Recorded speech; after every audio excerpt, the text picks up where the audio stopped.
Hello, everyone, and welcome to the webcast.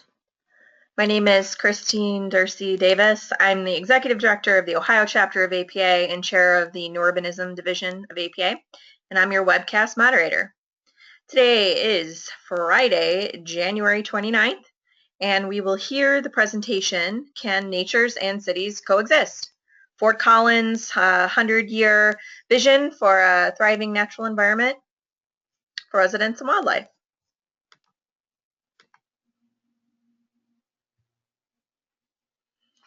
Okay, for technical help during today's webcast, type your questions in the chat box found in the webcast toolbar to the right of your screen, or you can call the 1-800 number shown.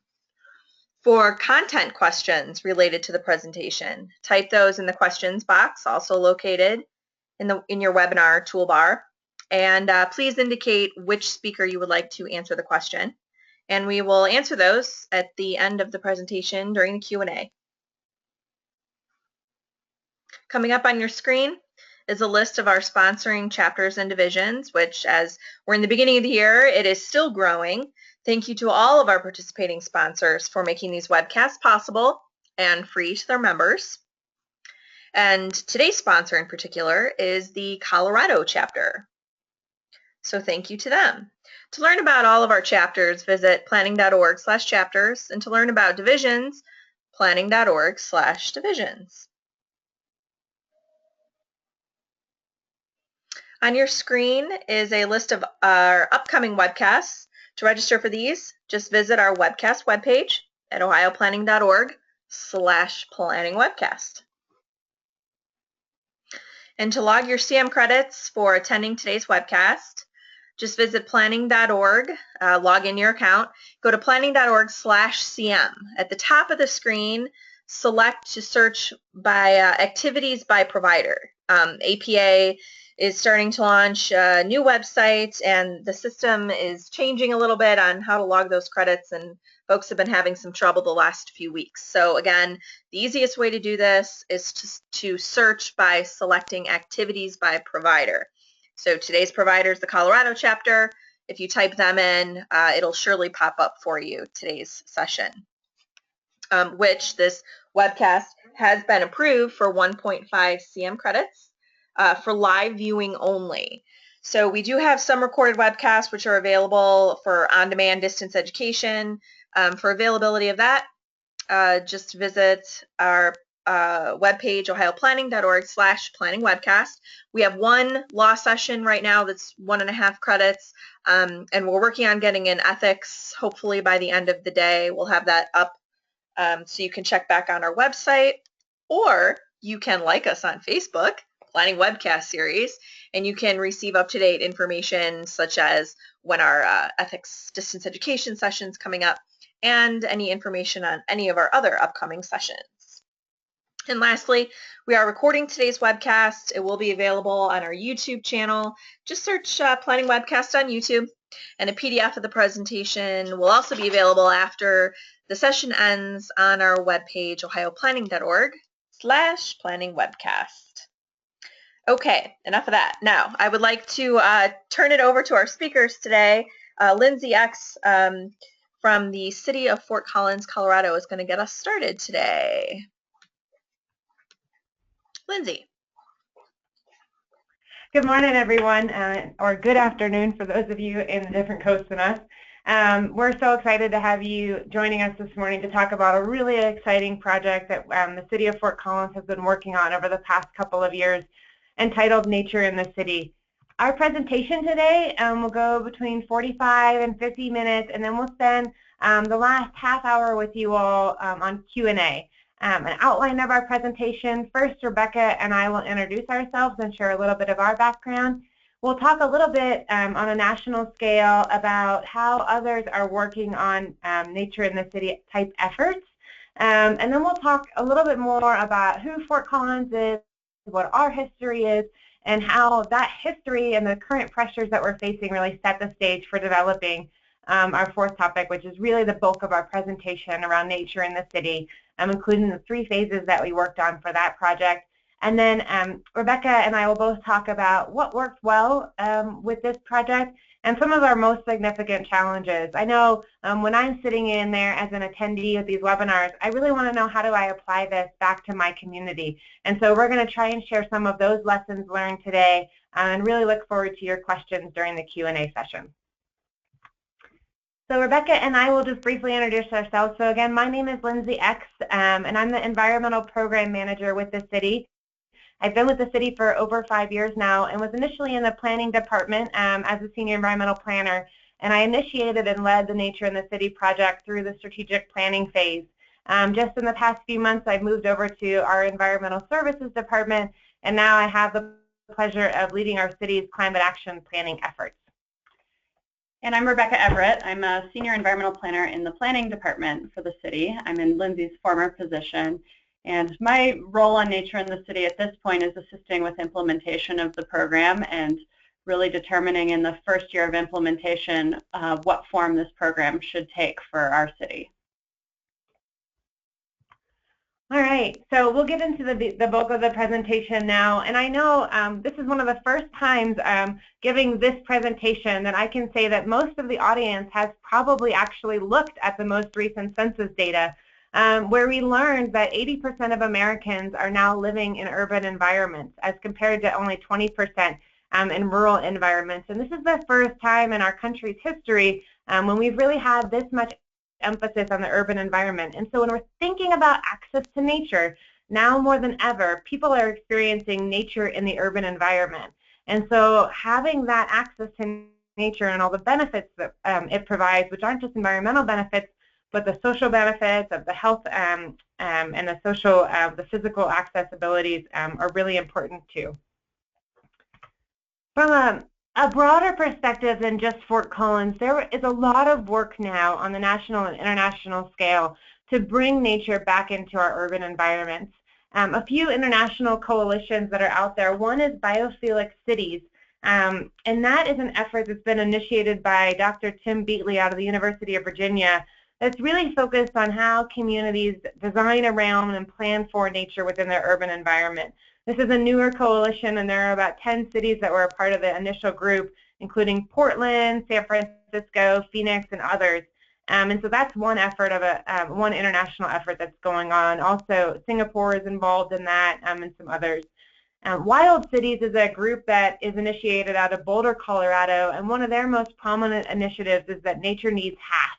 So dedicating half of your open space within the community to public open space.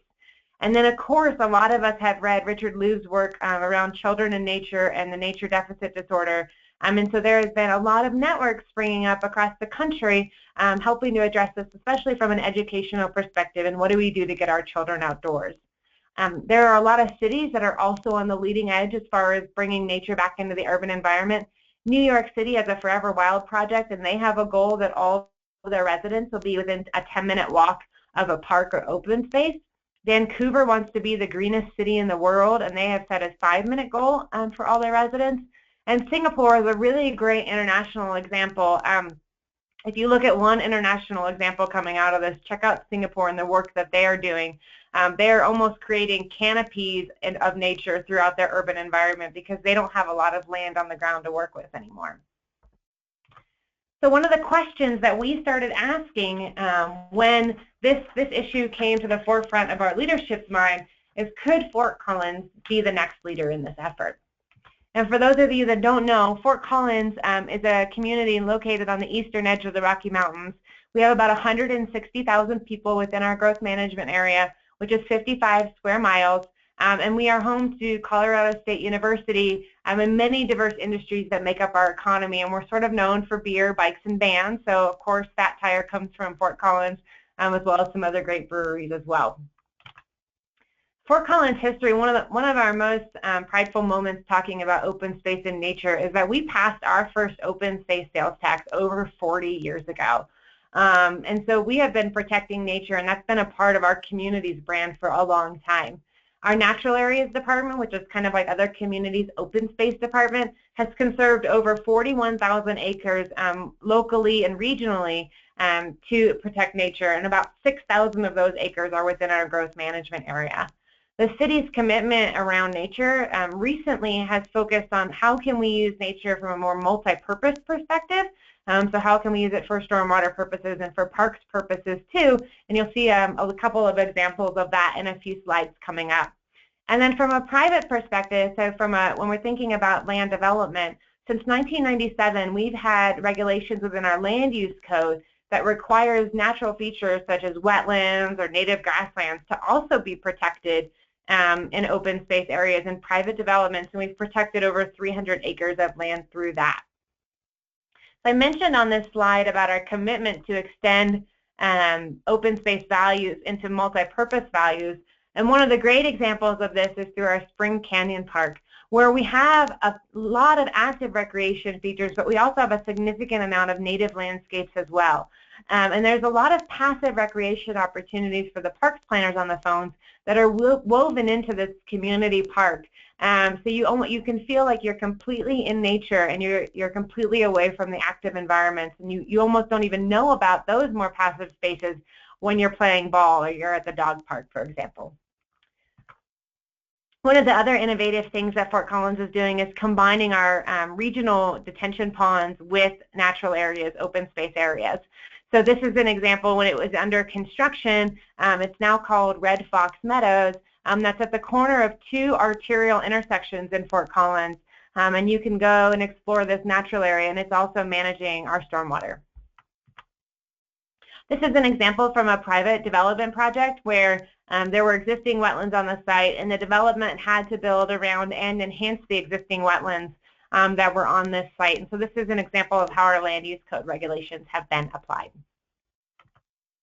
And our private industry, our commercial operators, Odell Brewing Company is another popular brewery in Fort Collins, is also looking at incorporating nature into their private projects outside of just existing open space preservation.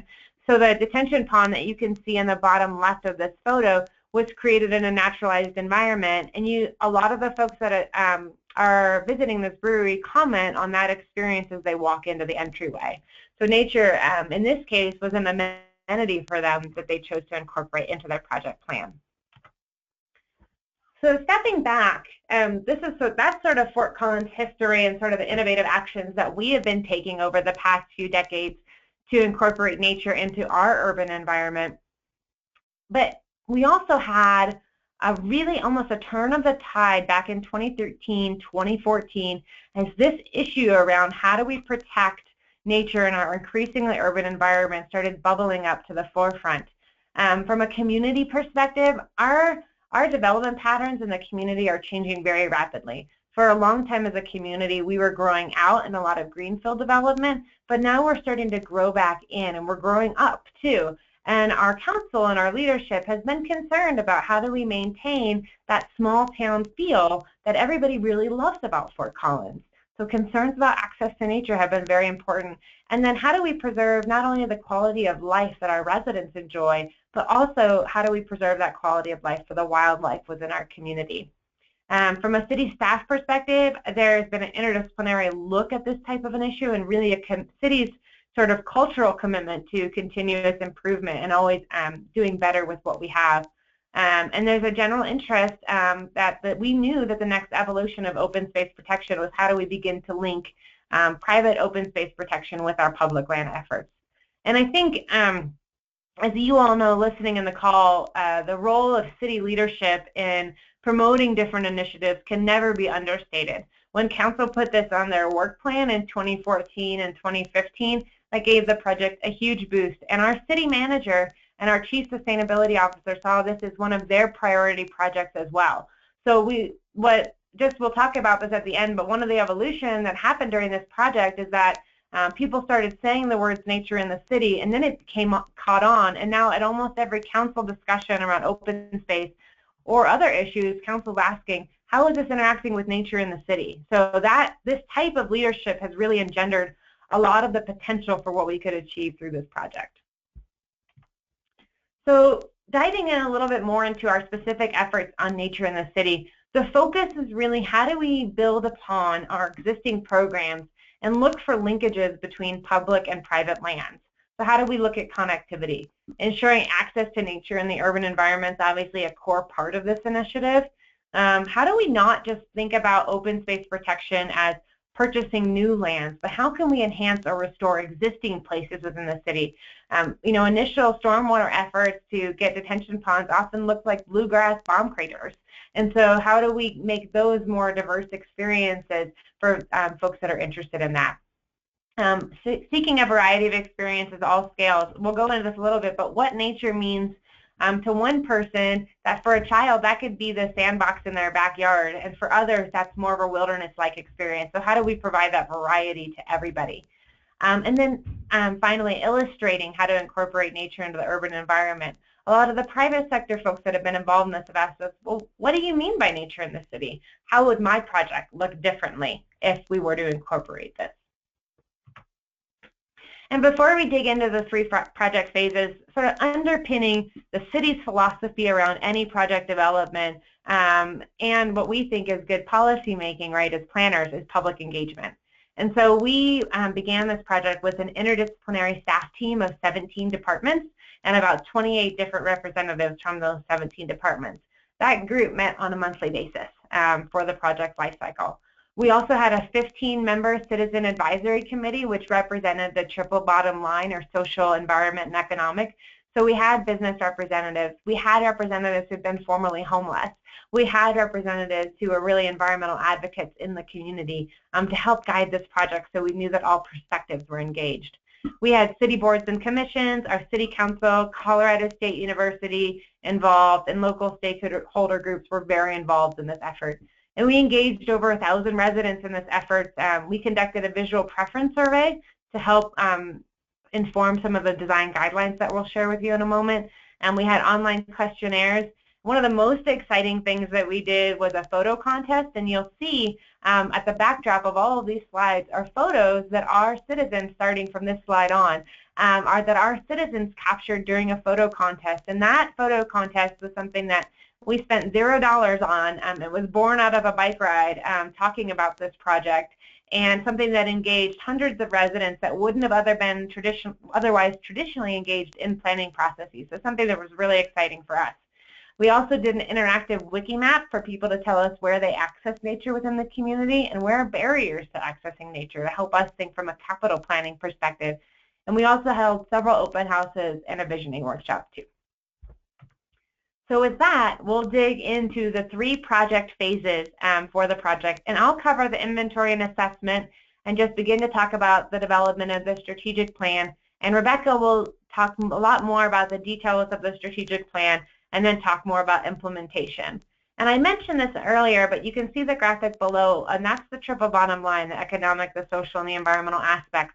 And you will see that the triple bottom line, the city of Fort Collins has a deep commitment to integrating the triple bottom line to all of our planning processes and all of our projects. And so you'll see that we organize the project in accordance with that triple bottom line. So first, with the inventory and assessment, we wanted to take a social perspective, an economic perspective, and then environmental perspective to really understand. We know that the benefits of nature extend beyond just the traditional ways we think about nature, but we really wanted to know about, from a social perspective, for example, what are the benefits from a physical, a mental health, social interactions. And I'll just back up and say that in addition to the local data around the inventory and assessment that we're going to share with you, we also conducted a literature review on each of these dimensions, and that's available on our website too, in case that would be useful for you in our community, or for you and your community. So a couple of the main questions we asked are obviously what are the benefits of nature, but then how do people use and value nature within our community? And we wanted to really be explicit that when we were talking about nature, we weren't just talking about the formal open spaces, but also those informal areas as well. So we asked a huge series of questions to folks, but we're just going to highlight a couple today. So one of the first questions we wanted to know is, where do people access nature within our community? And I think that some folks within our community were surprised that our open spaces, or what we call natural areas, weren't the top responding. Of course, they were very high, but our parks were the most off-sited area that people access nature in, and that's one of those areas that there is a neighborhood park every square mile within the city of Fort Collins. So folks were seeing our parks as nature. Other areas that didn't come up, you'll see this in a moment, that we collected demographics as we went along. And schools and community gardens were really low in our response levels until we realized that we hadn't really reached the under 18 years of age community. And as soon as we started asking those folks where they access nature, all of a sudden schools and community gardens really started rising up in the numbers. We also asked folks, given the community's current strengths and weaknesses around urban nature, when you're thinking about the different values that you might have for accessing nature, what would you say is the most important thing for our community to focus on over the next 25, 50, 100 years? And the #1 response that we heard, regardless of demographic data that we collected, so regardless of age or income class or gender, was people wanted more opportunities to escape from the urban environment. So this was almost a validation for us as planners of the work and the sort of the genesis of this project in the first place. And then the next 4 on the chart are really lumped together, and it was really, so wildlife, plants, and trees, people wanted more opportunities for wildlife. The opportunity to experience beauty, peace, or rejuvenation. We heard a lot from folks about, and this sort of links up with escape from urban environment, that I want to be able to escape again from the noise and from the sounds that the cities often have. And then we heard again too about family and personal exercise and play as well. So group exercise was really important to folks too. From an economic perspective, some of the questions that we are asking is, how does access to nature affect property values? How does access affect business attraction, retention in our community? And we started to delve a little bit into what ecosystem services, think pollination, think stormwater, do these spaces provide? So from a local feedback perspective on the economic side, almost every business person that we talked to in Fort Collins really said that Fort Collins' existing commitments to nature had paid off for us. It was a huge contributor to our quality of life, and that overall that people really felt like our commitment was important. They asked us to be mindful of adding any additional costs to the development sector of the business community because there's a lot of concerns around housing affordability in Fort Collins already. But people got really excited in the business community when we were talking about not just nature as something separate from the urban environment, but ways that it could be integrated into the urban environment. So how could we soften commercial areas such as the landscaping techniques that you see in the picture that one of our residents submitted? How can we identify incentives and other partnerships to beautify urban areas? And we'll talk a little bit more about that in the implementation stage. And then we heard from the business community, and almost every person that we talked to, is that connections to natural spaces and recreation are very important for all of our residents. If we could say one word that came up in every conversation around this issue, it would be connectivity. And then one of the really exciting things that we worked on too for this project is we partnered with Colorado State University to answer a couple of questions. So how do various sites across the city contribute to our overall wildlife habitat? And how do certain factors like site size, landscape position, land use affect wildlife within the city? So we spent a summer sampling 166 sites in the city, and you can see the red dots indicate the different sampling areas that we focused on. And we collected data on birds, butterflies, and vegetation to answer the 2 questions on the left. So what we found is that Fort Collins in our urban area had 33 species of butterflies that we observed and 88 species of birds. And for comparison, when we're talking about wildlife in an urban environment, we often assume that our natural areas and our sort of more rich open spaces are going to have more diversity than what we would find in our more suburban and other environments. But we looked over the last few years of data that were collected on the Poudre River corridor, which is one of our most valuable ecosystems in Fort Collins, and they had found between 75 and 80 species of birds during their research. So we found a slightly higher number of bird species in the urban environment as a whole, which we thought was really exciting because this really told a story to our council, especially about the potential for what we could achieve within an urban environment from a wildlife perspective.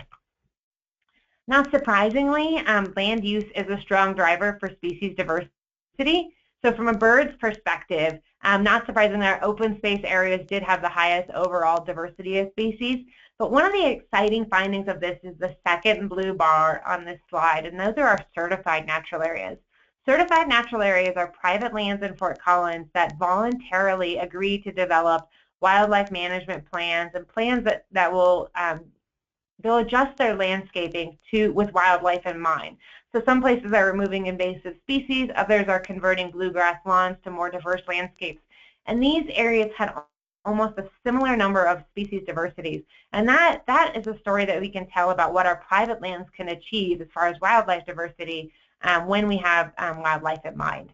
And one of the other exciting parts of this, when you look at the red bars, and those are the butterflies, is that our urban agriculture sites had the highest species diversity for butterflies. So it really was one of the first pieces of stories we were able to tell around the role of urban agricultural sites from an environmental perspective, beyond soil health and all the other values too. The land use, we also saw effects of types of birds that people observe. So the green are the species that are more adapted to an urban environment. Red are species that are less concerned about whether or not they are in the city or in the country. And then blue are what we call urban avoiders. So think of those species that you tend to only see when you're out in the country. And this is where we did start to see a difference, that our natural areas, our open spaces really did have, while some of these areas had an overall similar level of species diversity, it was only within our open spaces that we saw the highest proportion of urban avoider species. So in conclusion of our phase 1, that inventory and assessment, strong biodiversity was found throughout the city, though it's really dependent on land use and management objectives. From a social perspective, we heard that we should really be emphasizing ways to escape from the urban environment, more opportunities for wildlife, plants, and trees, and then recreation opportunities, whether you're thinking individually or you're thinking recreation with your family or a group. And both the social and economic inventory really talk to us about how we should be emphasizing connectivity, but also be cautious about adding additional overall costs to the community. So now we're going to transition into our strategic plan that we developed and that was adopted by Council in March of 2015. In the plan, we look at an overall vision for our community. That's that 100-year vision, and Rebecca will cover that in 2 slides. And then the goals and the objectives that we have. We have specific policy recommendations as well in 5 different categories. And we spent a lot of time working as a team around how will we know if this plan is successful. And so we have chapters dedicated to evaluation of the plan and implementation as well. And what you'll see in this plan is very similar to all the other planning efforts that you all work on, is that a goal such as easy access to nature is connected to a policy, which is increasing connectivity for residents, and that's our 10-minute walk goal. And then implementation is tied to that policy. So what specific actions will we take? And for one of these, it's to conduct a connectivity analysis to assess gaps. And with that, I will turn it over to Rebecca. Thanks, Lindsay. So the vision that comes out of the Nature in the City strategic plan really emphasizes connectivity, as Lindsay mentioned, for both humans and wildlife. Within our community, open space is very highly valued, but there's often a push and pull in terms of community perspectives related to preserving open space primarily for wildlife and preserving open space for human access and recreation. So we wanted to find a way to integrate both of those concepts within this plan. The 3 overarching goals were easy access to nature. Again, that's that 10-minute walk.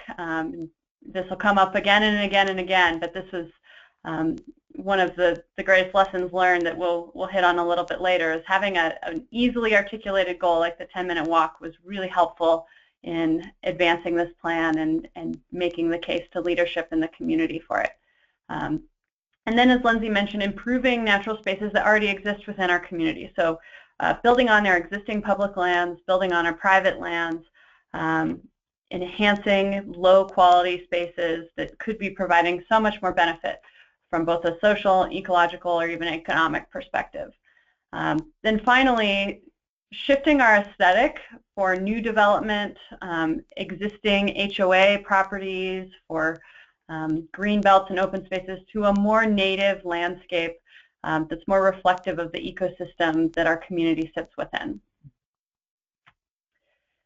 So the 5 policy areas that the plan is divided into focus on connectivity, land use and development, so new development and new properties in particular, redevelopment as well, city practices and policy coordination internal to the city. So how can the city as an organization lead the way on nature in the city, in addition to asking for more from private property owners and residents.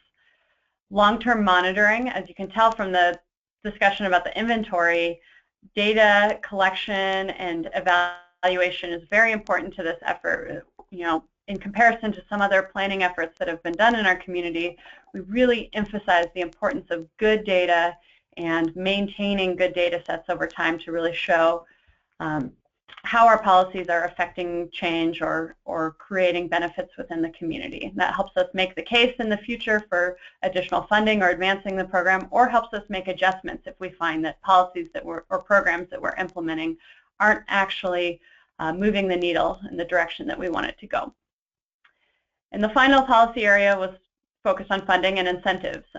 As you all know, you can create a wonderful plan that's full of all the right policy and is really well thought out, but if you don't have mechanisms for actually implementing that plan, it can sit on the shelf and it can't be as effective as it can if it's well resourced. So I'll dive into each of these, or a couple of these policy areas a little bit deeper so that you understand the direction that we took it, as well as how you might do a similar analysis or develop similar policy for your community. So a 10-minute walk is the overall goal that we set, but we also emphasize connectivity for wildlife. So that has two aspects to it, and I'll talk a little bit more about each of those.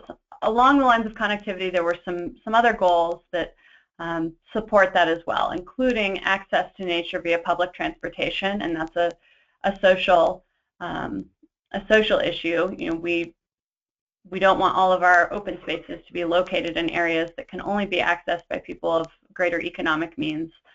Wayfinding and interpretation information, really explaining to people the importance of these areas, the importance of a native landscape, and the benefits that it provides, and also helping people connect to those more easily. Somebody may live within a quarter mile of an open space and not even realize it's there because they don't have good signage or an easy way to access it. And finally, you know, vibrant, connected Poudre River corridor. As Lindsay mentioned, that's our most significant ecosystem feature in the city, and we heard strongly from our community and really felt that it was important to call that out specifically.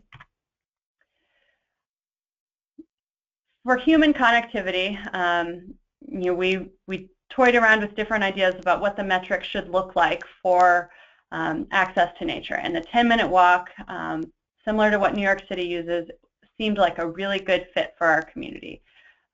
What that actually meant, though, as we tried to map it out, was challenging, and we continue to work through iterations of what that 10-minute walk looks like in our community and how we're evaluating that and how we're modeling it. So the map on the left here is an example of an initial analysis that we ran. We've updated it since then, but this provides an initial snapshot of what a 10-minute walk looks like in our community. So the green parcels that you see on the map are protected public open spaces. The yellow is anything within a 10-minute walk. And we did a connectivity network analysis within GIS to get to this point rather than doing a straight you know, quarter-mile radius, because we really wanted to see how long does it take you to actually walk to an intersection, walk up within the constraints of the block structure that we have within our community. And we ran two separate analyses for this 10-minute walk. The first looked at just a straight 10-minute walk to anywhere from an open space, and the second restricted arterial crossings. So if you had to cross an arterial road to get to an open space, that was excluded from the analysis. And we did this primarily in thinking about youth and seniors and sensitive populations that may not feel comfortable or may not be able to safely cross an arterial road. So we wanted to look within our blocks how we are providing open space and access to nature in those areas. On the right-hand side of your screen, you'll see a map of a more refined, zoomed-in look at this 10-minute walk that we did for one of our community sub-areas. And on this map, the dark green parcels are protected open space. The next level of green is a 5-minute walk, and then the lightest green is a 10-minute walk. And then the areas in white are gaps in connectivity. So we're starting to run these kinds of detailed analysis for certain areas of the community now that we've calibrated our model and are really looking at where there are gaps and how we could best fill those gaps for residents and employees within the community. On the wildlife side, this got fairly complex. We really relied on a partnership with CSU wildlife researchers to help us evaluate how well connected wildlife was within our community. And that started with identifying what species of wildlife we even wanted to be considering and talking about. And we narrowed a list down along with CSU to 10 indicator species, birds and butterflies in particular, that would help us evaluate how connected our open spaces were for wildlife in particular. CSU developed a very complex model to look at connectivity and gaps, and if anyone has questions about those, we're happy to talk through that, but it gets down into the technical details pretty quickly. As you can see on the map to the right here, this is what one of our connectivity maps looks like for one of the butterfly species. And the green spaces, again, are public, protected open lands, and those were the open lands that had the highest prevalence of this particular orange sulfur butterfly species on them. And then the lines, the dark brown lines that connect those spaces show where there is connectivity for that species.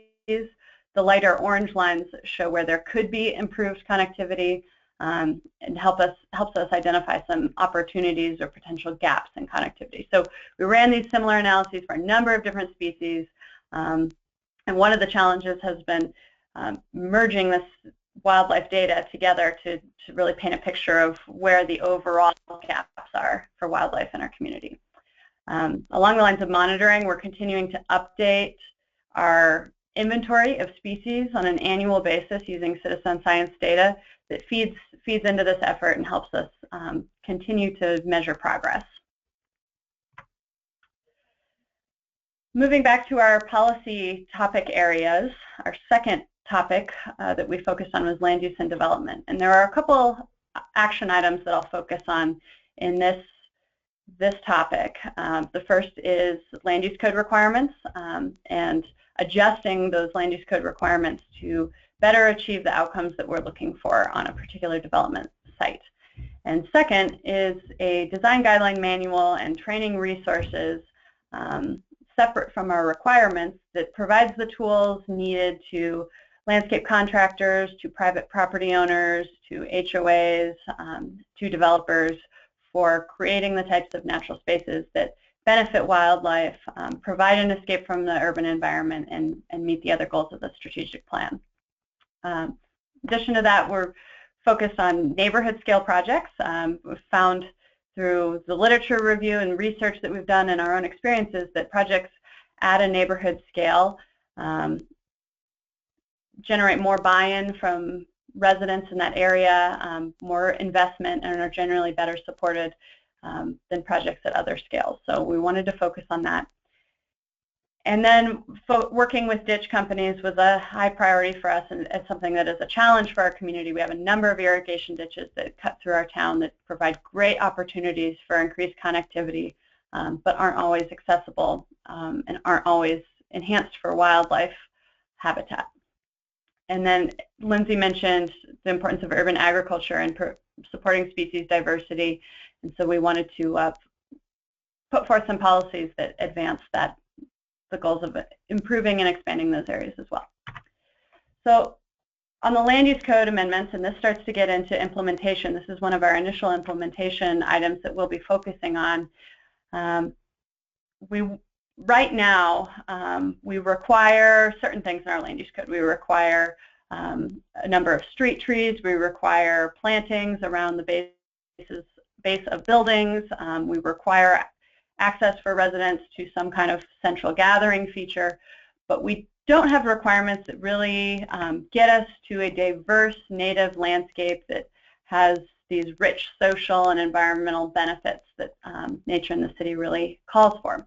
So we're looking to update our code to create some flexible open space requirements that give developers a number of different options for achieving the nature and the city goals based on the context of their site, based on how much land they have available, what density is called for on the site, how urban the context is, but still gets us some kind of benefit. So, in a more urban context in our downtown area, that could take the form of a green roof or a living wall or some planters that have native species that support birds and butterflies.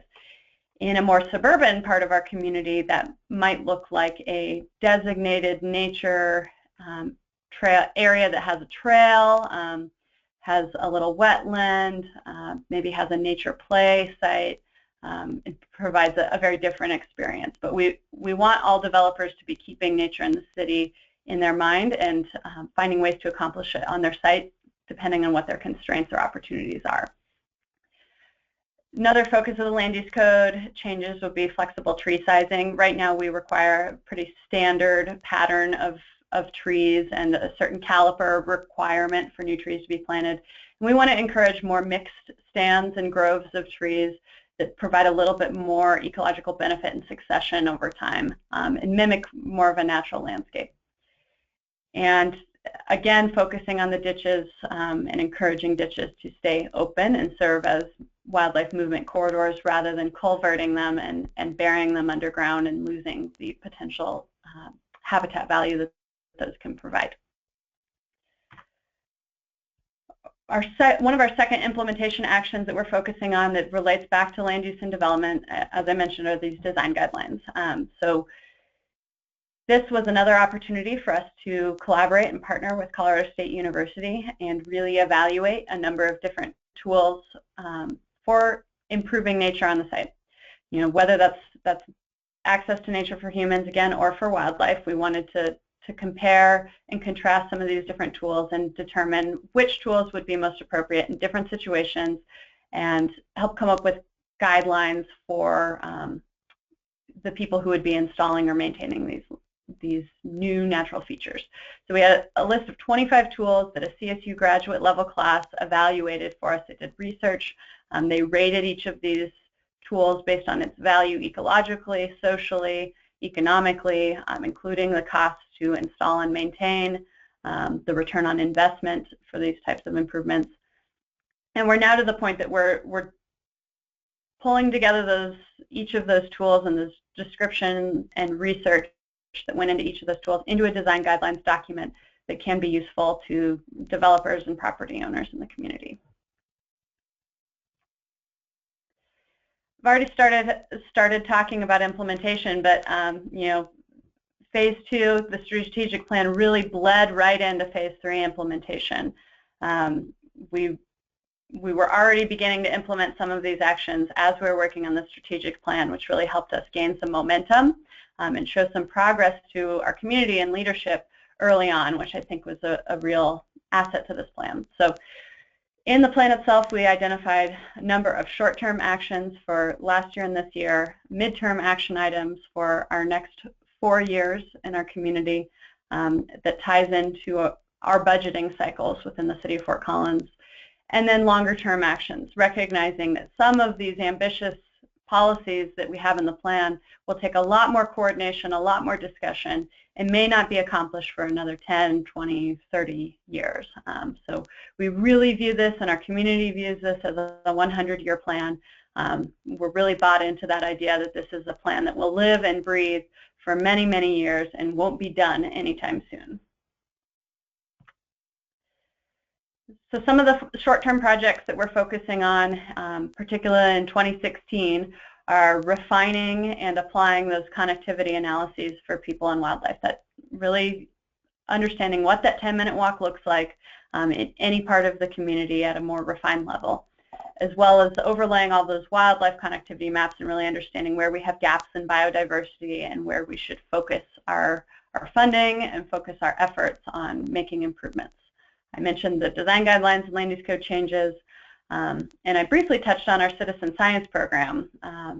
That ties back into monitoring and data collection. We've done a year of inventory, 1 year of a citizen science data collection program over the summer that looked at birds and butterflies on sites throughout the city, and we plan to continue that program into the future at regular intervals to continue to build our data set. And then one of the most important focuses for this coming year is demonstration projects, is showing early success.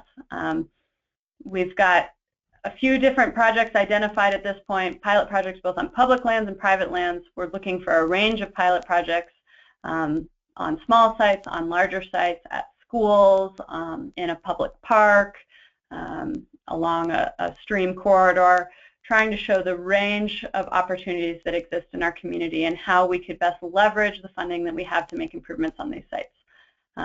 One of those examples is a Habitat Hero garden. Habitat Heroes is a program promoted by the Audubon Society to improve habitat for birds and pollinators in urban areas. So we're partnering with the Audubon Society to create some Habitat Hero gardens throughout the city. And it's a great opportunity to leverage the funding of another organization within our community. And then that first bullet there is the living wall. This is one of Lindsay's babies, this project, and she can talk more about that if there are questions. But this is envisioned as an opportunity to demonstrate how a living wall, not just a green screen or vine-covered wall, but how a wall with actual soil substrate in the wall could be successful in our climate, in our arid Colorado climate.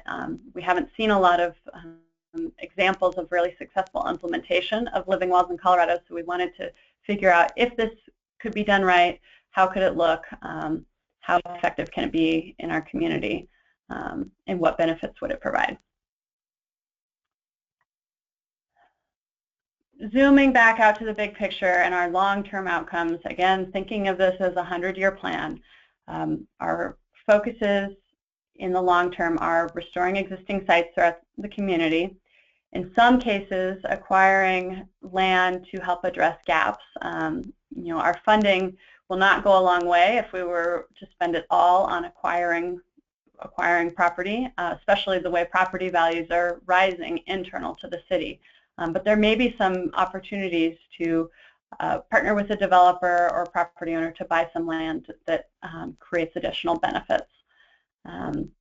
Partnerships. That's really the only way that we've been successful so far in this effort, and that will continue to be the case in the future. And I think that relates to so many other planning efforts beyond just this type of nature in the city effort.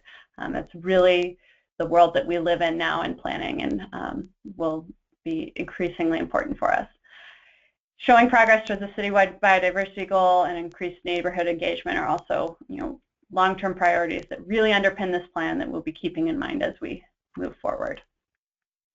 So Lindsay and I are both going to talk a little bit about some of the lessons learned, some of the key takeaways that we had from this project. So I'm sure you're dying to hear what went well and what didn't. So I'm going to pass it over to Lindsay after a moment here to talk about that. Before I get to that, I do want to show a video that gets at really the purpose and the importance of this plan to our community.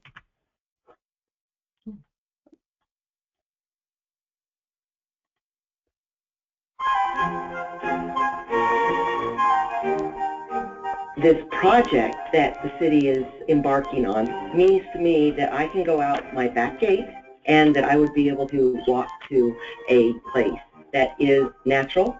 It's a place that I go when I want to feel peaceful. I think nature is important to me really because of the sense of adventure. Whenever you're out in nature, you never know if there's going to be something you haven't seen before, a new insect, new plant, a new flower. This project has the potential to identify the habitats in Fort Collins that provide the most diversity of wildlife, preserve it in a way that it's most accessible to the citizens of Fort Collins. As we become more of an urban culture, an urban society, we lose touch with the natural world. Here at Springtide Farm, we invite the community onto the property here to help us with the harvest and help us with the planting.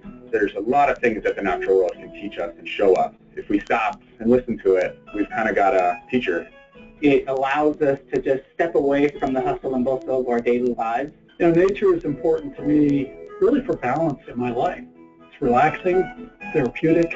I grew up in one of the most urbanized concrete jungles in the world or in the country, the South Bronx. Having natural areas or parks that you can play in, it was salvation to me.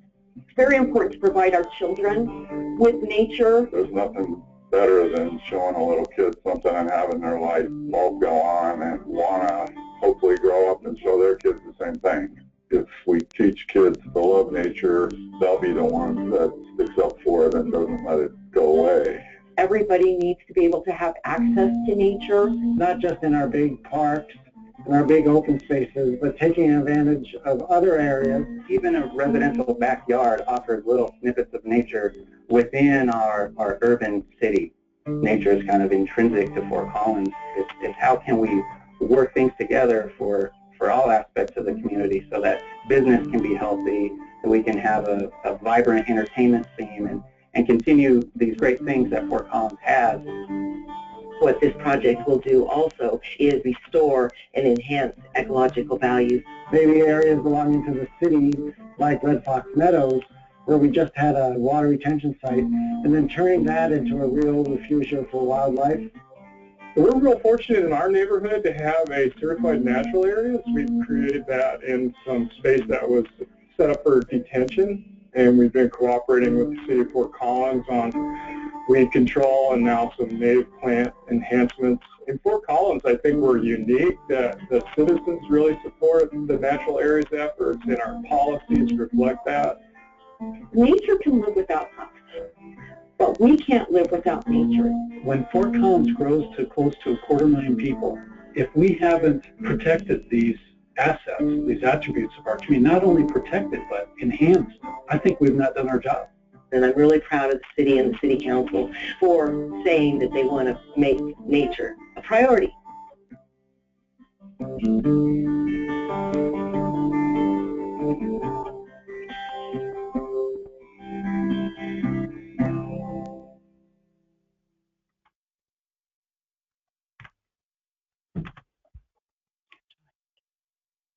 So as we dive, this is Lindsay again, as we dive into what worked well, that video really highlights how successful our public engagement efforts were.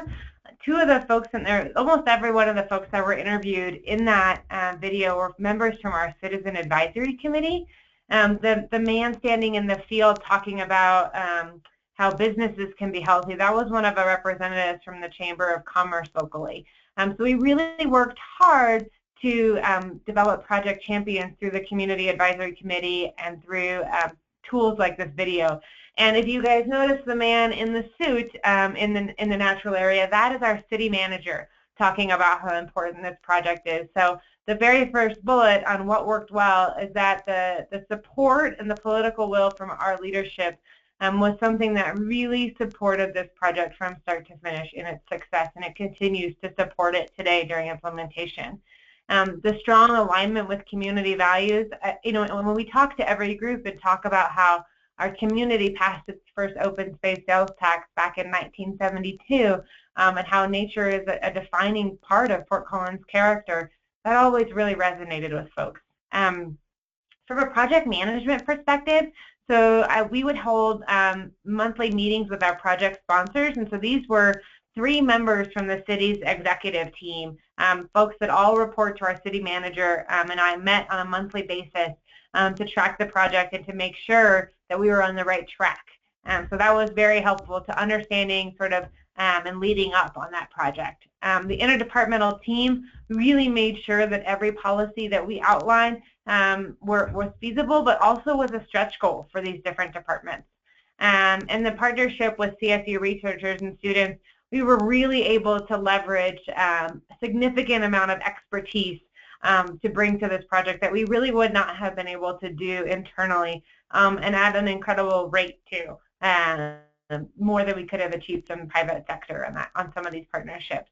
The effective community engagement, as we mentioned, whether it was the photo contest, working with students, or working with other communities, we were really excited about the different folks we were able to involve. And as Rebecca mentioned earlier, the easily articulated goal, so a 10-minute walk to nature, and I mean the words nature in the city just roll off the tongue for a lot of folks, and it's amazing to me as I'm leading other projects now in the city, how I can walk into meetings and hear people talking about it.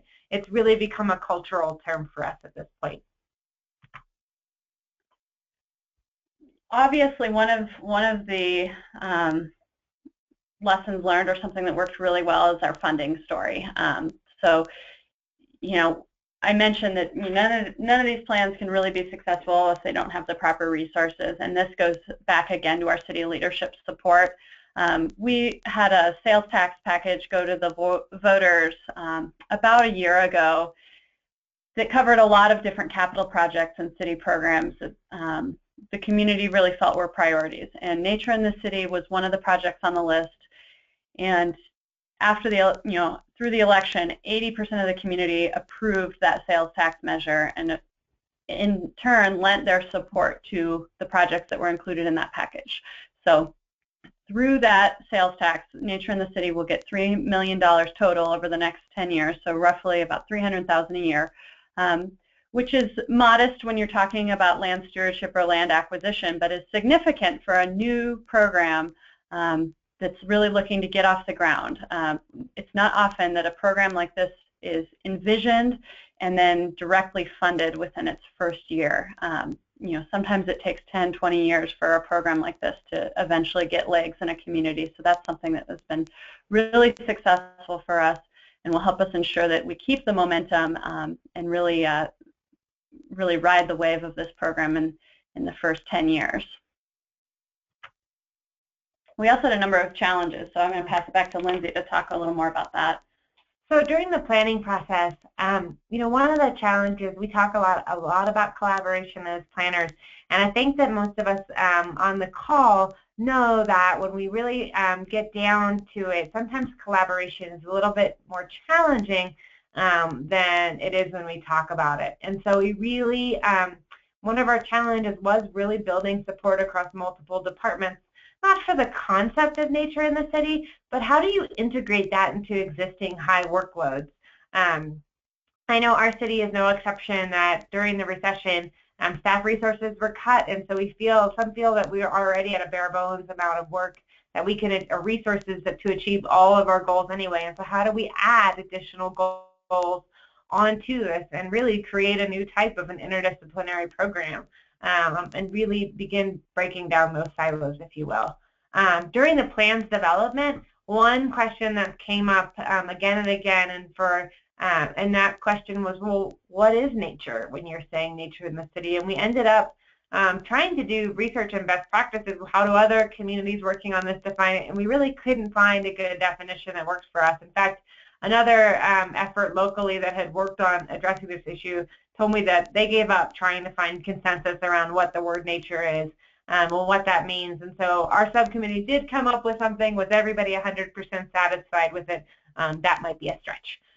But it was something that we struggled with, and there's an appendix in our plan talking about that if for any reason your community is addressing that too. And as Rebecca mentioned, how to define and evaluate connectivity for people and for wildlife. The challenge is not a script that you can just hit click on and it tells you anybody in the community where I can access nature within a 10-minute walk. So we really had to work at a technical level with our GIS representatives, with our representatives from CSU to really help us figure that out. And it's still a challenge for us today to merge all of that data together in a meaningful way for the public too. We've talked about having some maps or some type of an app where I could click on that, and it turns out there's a lot of work to get us to that point. As we move into implementation, there are a number of challenges we're currently experiencing right now that we're trying to address so we can keep moving forward. And the first, given how much support and interest there is on this project, given how much momentum there is, there are very high expectations. People are expecting a lot of improvement, a lot of progress, and very quickly. Both internally, other city staff or city leadership, and the public. So really making it clear what we can and can't accomplish within the first 1, 2, 3 years of this project is important, but also showing quick wins so that people are satisfied that we are moving forward and that they're tax dollars are being well spent. One of the programmatic challenges we're dealing with is how this new program is housed and managed. Currently, the program sits officially within our natural areas department. It was conceived through the planning department initially, so planning still has a very strong role. And so in essence, it's co-managed by two different departments, and those departments don't report to the same director. They're fairly, while we have connections at a staff level, they're fairly separate departments in our organization. And so really figuring out how to create a program that spans two disparate departments is something we're working through and learning a lot from, and hopefully paving the way for future programs that want to work more collaboratively as well. Next is establishing criteria for prioritizing projects. As we mentioned with the 10-minute walk and our wildlife connectivity analyses, really getting to gaps and understanding where our gaps are and where our highest priorities are is challenging. Since the adoption of this plan, we've received requests on a weekly basis from residents who want to get involved or want to support the goals of nature in the city and want to make improvements to their backyard, want to understand how. We've got requests from neighborhoods that want a piece of land protected and purchased by the city so that it contributes to these values. We've got developers that are interested. So we've got a lot of interest in sites and a lot of sites that have been suggested to us, but we still haven't finalized any kind of criteria or process for allocating our funding to pilot projects and deciding which projects really are the highest priority. And then, as we've mentioned a couple times, mapping the biodiversity, continuing our monitoring, and integrating that with the 10-minute walk data is something that will continue to be a challenge, but hopefully after the first couple of years we'll have a pretty set process for how we are maintaining and updating those data sets. So as we move forward, and this is our last slide here, focusing on next steps for 2016, we're starting small with pilot projects, want to show quick wins and some quick progress on our Nature in the City goals. The land use code updates and design guidelines are a major focus this year, as well as integrating with other efforts around the city that are under discussion or have a lot of momentum as well. So the Climate Action Plan, which Lindsay is leading the implementation of, is a really key linkage with nature in the city, and we've got an opportunity to potentially leverage those programs in concert to achieve some greater community goals. And then continuing to hone in on our analyses and continue to collect data will be important focuses in this coming year.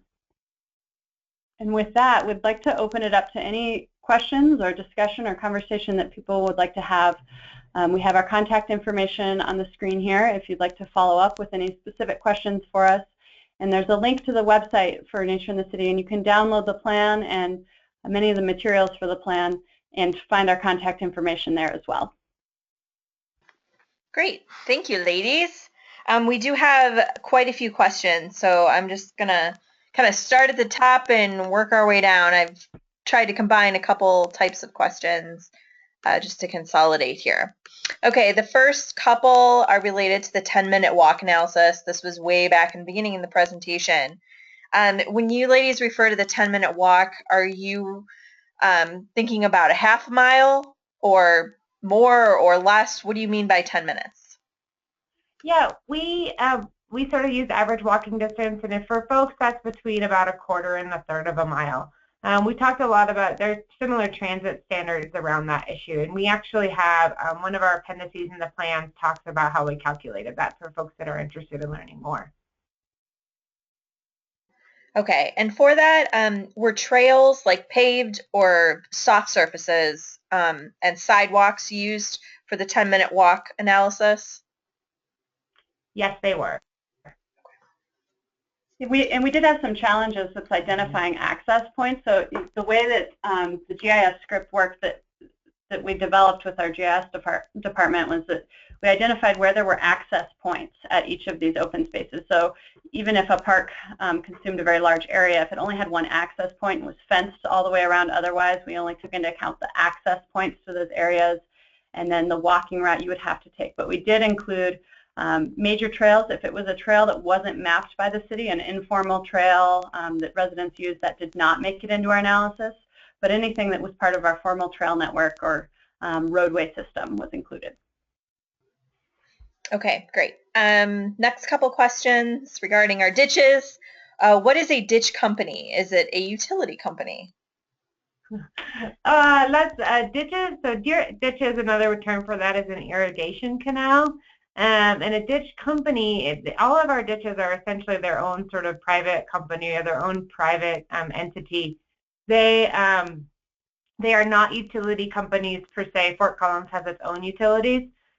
Fort Collins is a majority owner in a number of our ditches, but they're separate from the city, and they have their own board of directors too. Okay, thank you. Next question. What is the nexus or specific metrics used to calculate your open space, trails, and park requirements from new development? That's a great question. You know, our open space requirements in our community tend to be more qualitative than quantitative. But we do have requirements. If a trail is shown, for example, on the city's trail master plan, then a developer is required to build the section of trail that's on their property or provide connectivity to it. We have pretty strong pedestrian connectivity standards within developments. We require a network of walkways that don't cross through parking lots, for example, to connect people already, and that helps support connectivity. From an open space and parks perspective, you know, some communities have a requirement that a certain percentage of open space on a site needs to be set aside and protected. We don't have such a quantitative explicit requirement, but we do require the protection of anything that's considered a significant natural feature or habitat resource.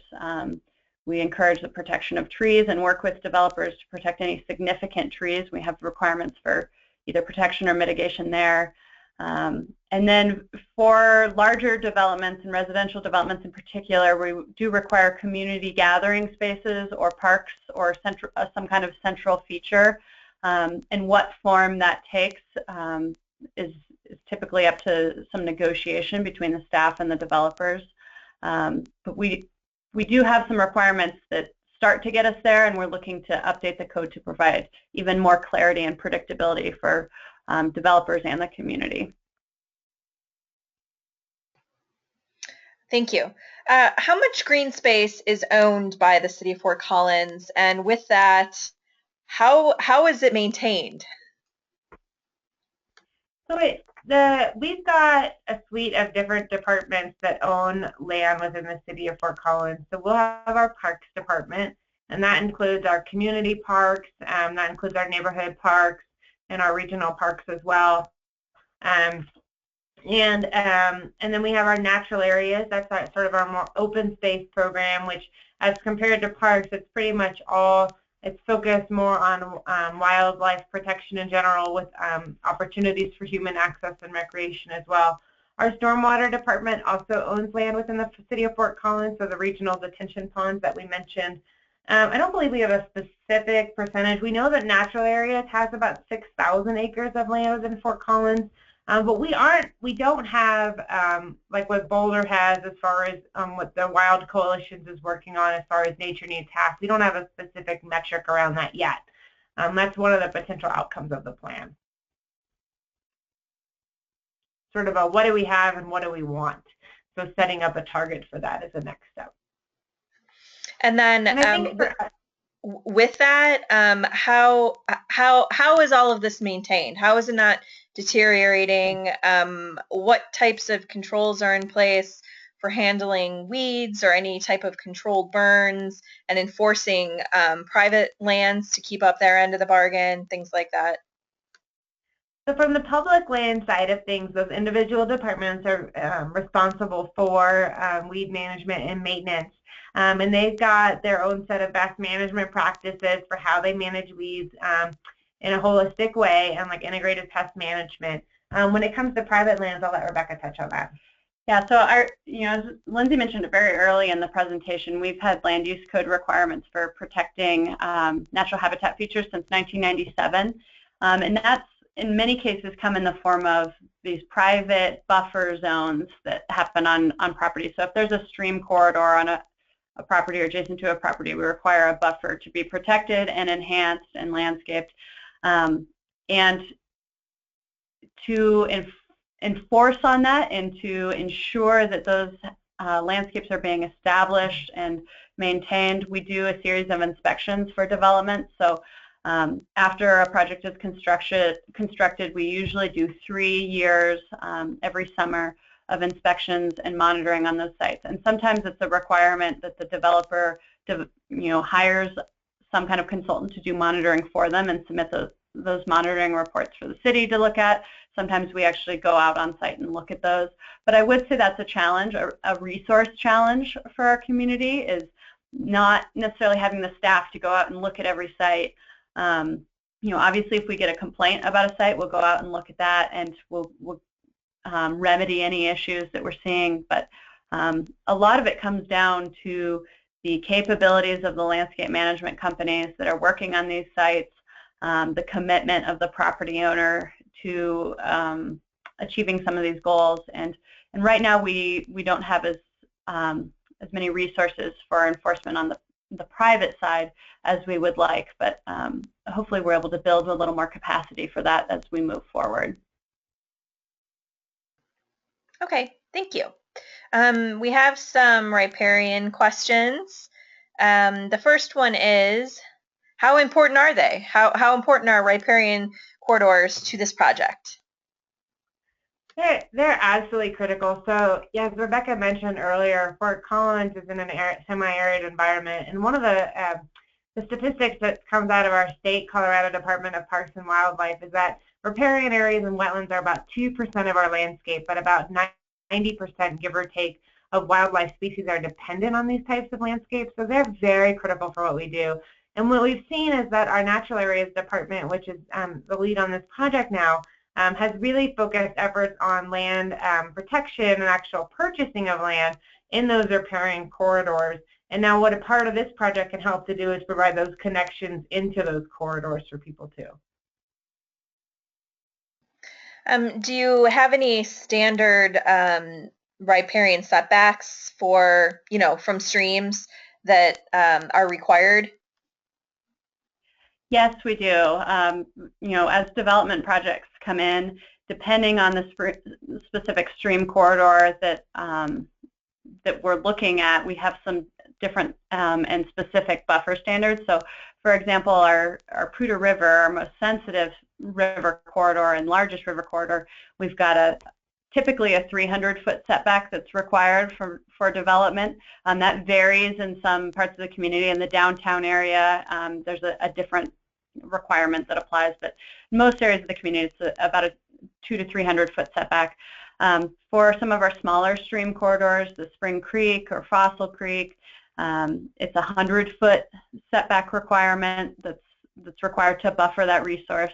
And then if it's an even smaller stream corridor that's serving more as a drainage channel or an irrigation ditch that's providing some wildlife connectivity, it's typically a 50-foot buffer that's required. But we do work individually with each developer on a property to identify some goals for protecting and enhancing a resource. And there are times when we will expand or shrink the buffer zone to achieve some different goals if needed.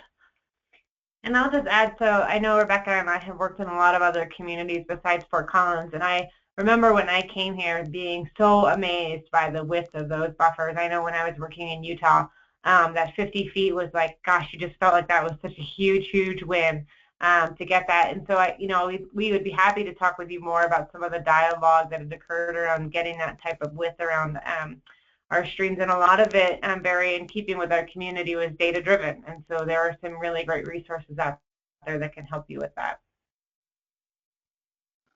Great, thank you. Back to ditches. Does the city fund any mosquito abatement programs or safety barriers for the ditches? The city, so Fort Collins, just like a lot of the folks in this area, we are impacted by West Nile virus. And so we do have a team of folks that work to control that. We have very specific measures as to when we would do those types of controls, unlike other communities. We don't have a blanket policy that we do mosquito abatement on a frequent basis without data. So we've got very strong measures in place that talk about when any treatment is triggered, and it's always a very sensitive and contentious dialogue in our community. If you want to get people to line up at City Council on Tuesday night, talk about dealing with mosquitoes. So. Okay, and semi-related, what about pesticides in school areas? Is that an issue?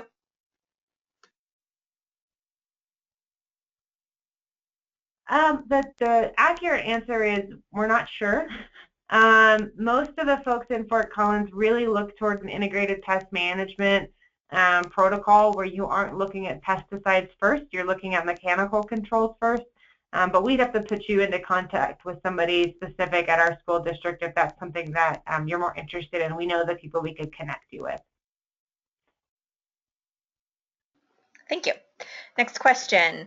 Were there any intergovernmental coordinations going on with either the county or the state for support or funding? You know, we didn't have any funding agreements with any other organizations or agencies, but I would say we did have strong partnerships with those groups. I mean, our strongest partnership was with Colorado State University, and there was a funding relationship there, and that we were providing some funding to support some of their efforts. They served as consultants on a number of efforts.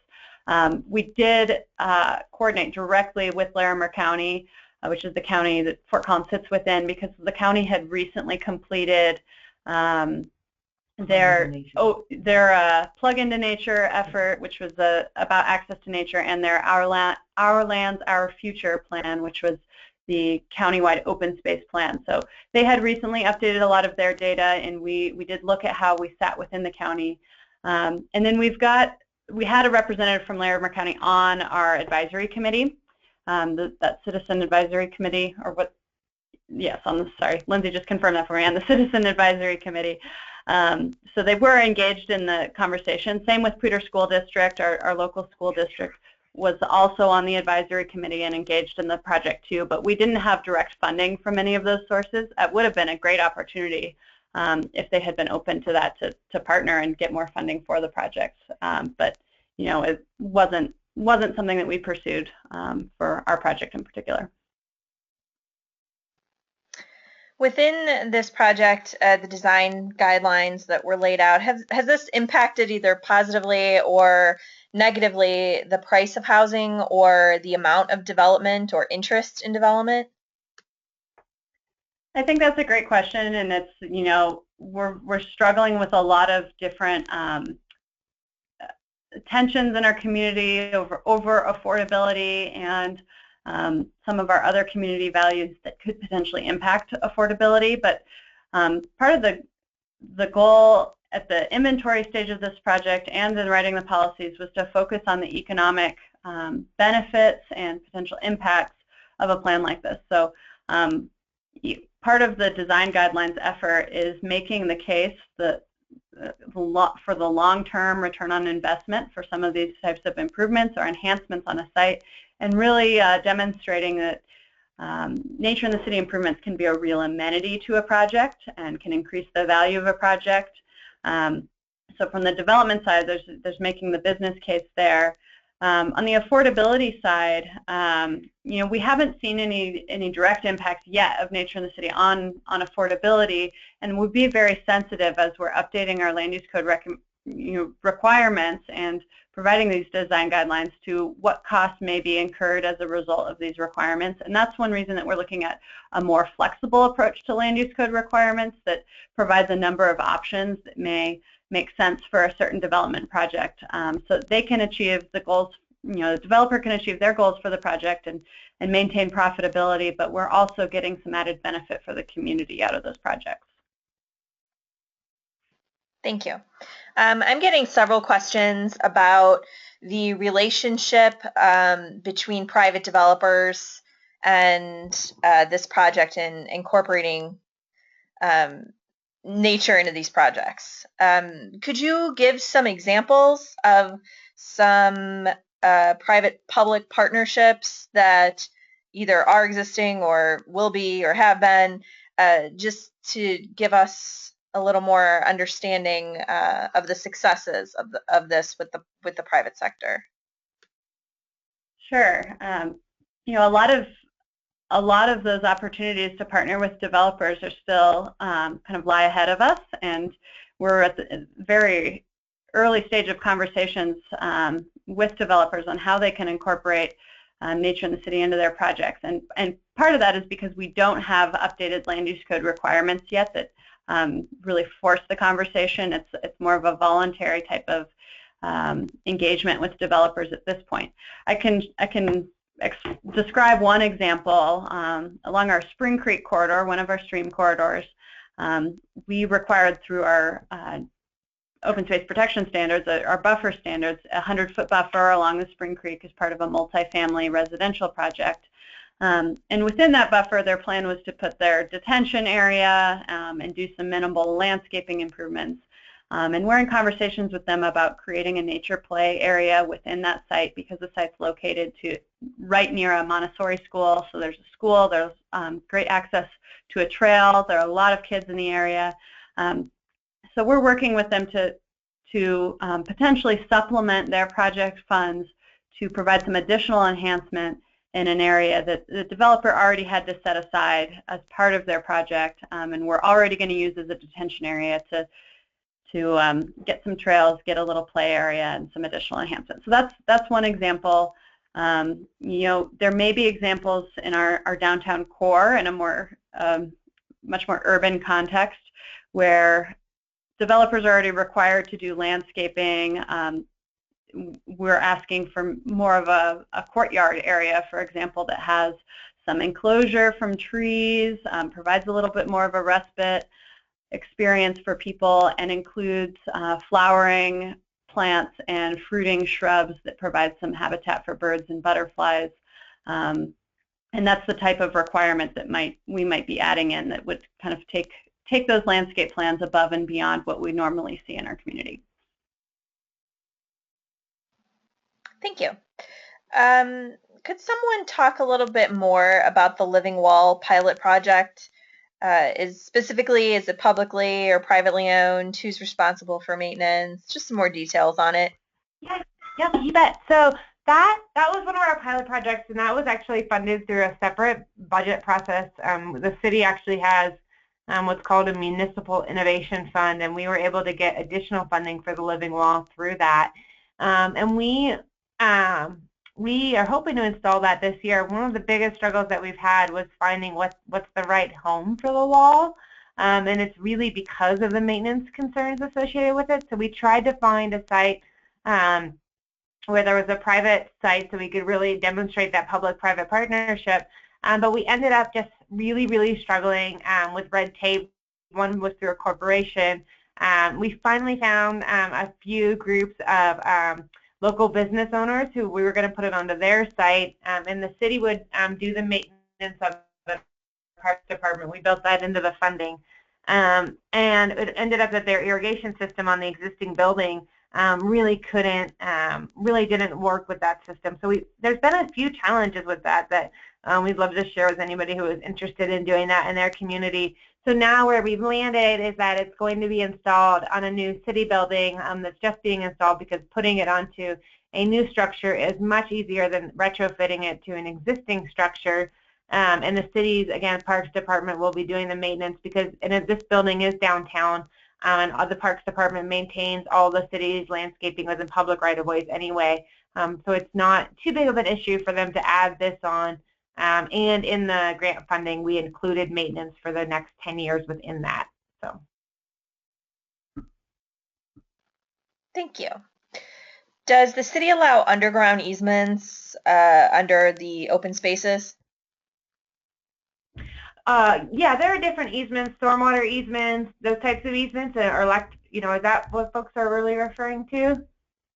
I mean, we tend, so there's a little bit of a... The person asking the question was specifically asking about mineral rights. Oh, okay. Wow, what a can of worms. Thank you. Well, mineral rights in Colorado minimal rights are, for the majority of properties, are segregated from surface rights. And so the question of whether or not we allow it is very different from whether or not we have them. In most cases, we don't have them because they've been segregated.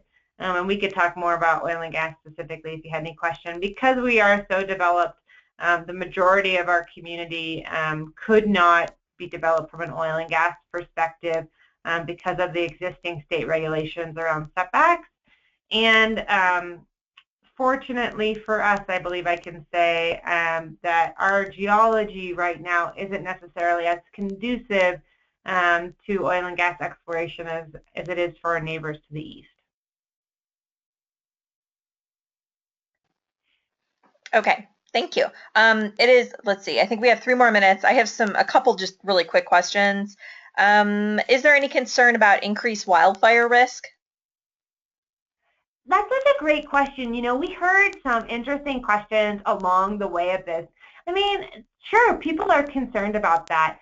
People were concerned about what kind of wildlife are we really trying to bring into the community. You know, I might like birds, but I'm not really a super big fan of snakes. So we heard a bunch of questions like that. From a wildfire perspective, you know, we've got a really great fire authority here, and we've got folks that are working on that. I mean, so we've got folks that can pretty quickly respond to that, and we aren't really in a strongly threatened wildland urban interface to begin with. We're just outside of the forest enough. So adding a lot more nature into the community doesn't, from the conversations we've had with our fire authority, isn't a big red flag to them. Okay, thanks. I think we'll make this our last question. So we've talked a lot about connectivity for humans in terms of the natural landscape, but how about connectivity for other walking species, other animals, deer, things like that, even birds, migration? So was that surveyed or looked at in any way? That's such a great question, you know, and that's something that some folks asked us to do and something that we struggled with. What we essentially figured is that most of the mammals that are in Fort Collins, the ones that are easily able to be measured, aren't as sensitive to landscape types as those that we might see in birds and butterflies because they can fly through the air. And so the type of monitoring and data collection that would be required for those animals that aren't as sensitive as deer and others, we just really didn't have that kind of funding.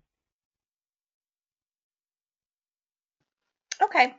One more. I promise this is the last one. What about someone's asking about linear parks and if there are any currently existing in Fort Collins or if they're promoted somewhere in this project? As far as greenways go? Yeah, I assume that's what they're talking about. Yeah. You know, Denver is actually a really great example of an amazing greenway system. The trails in Fort Collins, which I believe we have about 50 miles of, do tend to run along the Poudre River corridor and the Spring Creek corridor and the Fossil Creek corridor. So we tend to utilize our riparian corridors for more trail type systems. But we tend to, and we do strategically place parks or natural areas, open space along those. But the greenway concept isn't something that sort of hasn't been in place here in the ways that it's been in other places because we tend to focus a bit more on just overall landscape protection along those areas as opposed to placing a lot of active recreation next to our parks, but beyond trails. Mm-hmm. Yeah, I know some communities have like a beltway of green space that surrounds their community or greenways that connect within. And you know, we do have some separators between our community and other communities that provide green space at a more regional scale. You know, the focus of nature in the city is a little more on filling in the patches within the city and finding those gaps and finding those opportunities to improve sites we already have, and in some cases that will be along ditches or stream channels or linear corridors. All right. I think, I guess in a lot of ways, I just will add one thing. Our riparian areas in Fort Collins are sort of already the backbone of our open space areas, and as Rebecca mentioned, now the goal is to connect into them. Thank you. I think we're going to close up shop now. There are still some folks who didn't get their questions answered, so again, feel free to contact our speakers. Reminder, visit our website, ohioplanning.org/planning webcast if you need a copy, a PDF of the presentation. It's also a video recording, is on our YouTube channel. Just search Planning Webcast. And also on our webpage, ohioplanning.org/planning webcast, you can get the event number. But again, I suggest that when you're putting in your CM credits to simply search by provider, which is our sponsor today, the Colorado chapter. So to Lindsay and Rebecca from the city of Fort Collins, thank you for joining us today.